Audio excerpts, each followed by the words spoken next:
په پیر بابا بازار کې ولاړم او تاسو ته پته ده چې 15 اګست چې دی هغه د ځان سره ډېره زیاته تباهي چې د هغه راوړې ده. په سوونو کسان چې دي هغه دې نه شهیدان شوي دي، په سوونو په زرګونو دي زخمیان، کاروبارونه یې تباه کړي دي. په دې ځای کې مونږ د یو جیولري شاپ سره خبرې اترې کوو چې د دې په دې سیلاب کې نقصان څومره شوی دی. مونږ سره راځئ. السلام علیکم. ملګري دا راته ووایه 15 اګست باندې تباکن سیلاب راغی، ستاسو د سونې کاروبار د جیولري شاپ مو اندازه نقصان به هم څومره شوي؟ د ټول نه اول ستاسو ډېره مهرباني چې تاسو دلته راغلی او نقصان خو ډېر زیات شوی دی، د ټولو خلکو شوی دی او بلکې زموږ خو بیا د سونې دوکان نو داسې اندازه چې موږ لګوو نو په کروړ کې به راځي تقریبا که نه څه کم څه یوه زموږ دوه دوکانه دي، یو دا دی یو هغه دی او کم از کم دې کې خو لا لږ ډېر څه شیشې میشې روغې دي خو هغه یې مکمل وړی دی، نقصانونه ډېر شوي دي. ښه په دې کې به تاسو سره تیاره سونه وه که نه خلکو به کالي راوړه هغه به هم جوړول، پردې پکې تل دی که نه خپل کالي پکې د سونه پکې وه؟ نو موږ خو جوړایي هم دلته به خپله کوو او پردي سامان پکې هم وو او خپل پکې ډېر د خپل هغې خو حساب نشته دی، خو چاته حساب نه وي او پردې چې کوم سړی اوس کارت راوړي نو موږ ته اندازه وشي چې یاره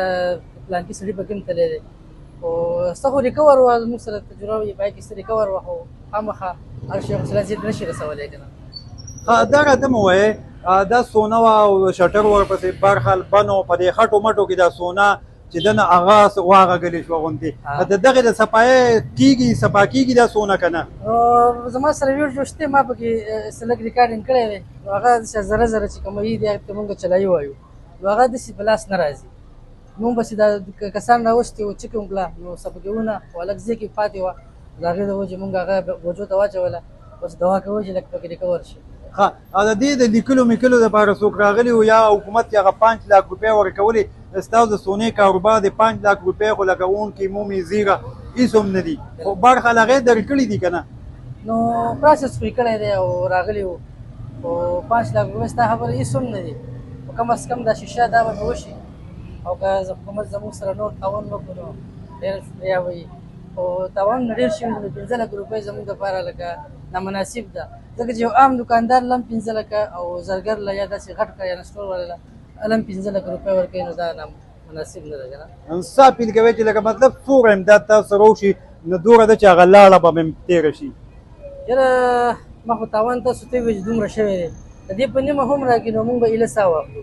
مطلب چې 50 لاک روپۍ هم درکړي نیله هغه ساه به پرې والی واخلو که نه او هغه به دوباره شروع شي. دا راته ووایه بیا پرون اوبه راغلې وې نو بیا هم ستاسو دې دوکان ته تللي دي نو څه مطالبه کوئ چې څه چل داسې وشي چې د اوبه بیا دې دوکانونو ته نه راخېږي؟ او بالکل هغه خو هم بیا ډېرې اوبه وه خو دغه دوکانونه سوري دي تاسو ولیدل اوبه بیا واپس په دې کې تللې ده کم از کم که دا بند وي چې بیا به هغه سان نقصان و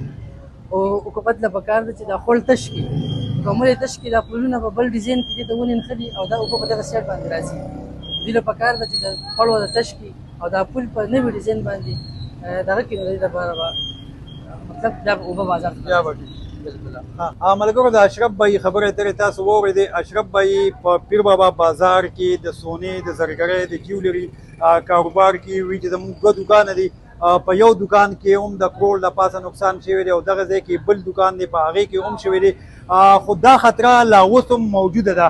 چې د اوبه بیا بازار ته راځي نو هغې وي چې پرون چې کومې اوبه راغلي نو هغه بیا چې مونږ کومه صفایي کړې وه د سونې د دوکان صفایي تاسو ته پته چې هغه ډېره زیاته ګرانه دي دوکان خلک بار ته جارو کړي عام روټین کې دي دوکان دننه جارو کړي ځکه چې په هغې کې د سونې هغه زراعت یا هغه دي سنبالي هغه بیا صفا کړي نو دوی وایي چې حکومت داسې اقدامات وکړي چې دا خوړ بار نه راخېږي چې موږ خپل کاروبار چې دی چې هغه بحال کو او د پیر بابا بازار دا رونقونه چې دي دا بیا په خپل دغه باندې روان دوا شي او چې کم کاروبارونه د خلکو چې هغې بیا خپل کاروبارونه وکړي. یو جهان مننه.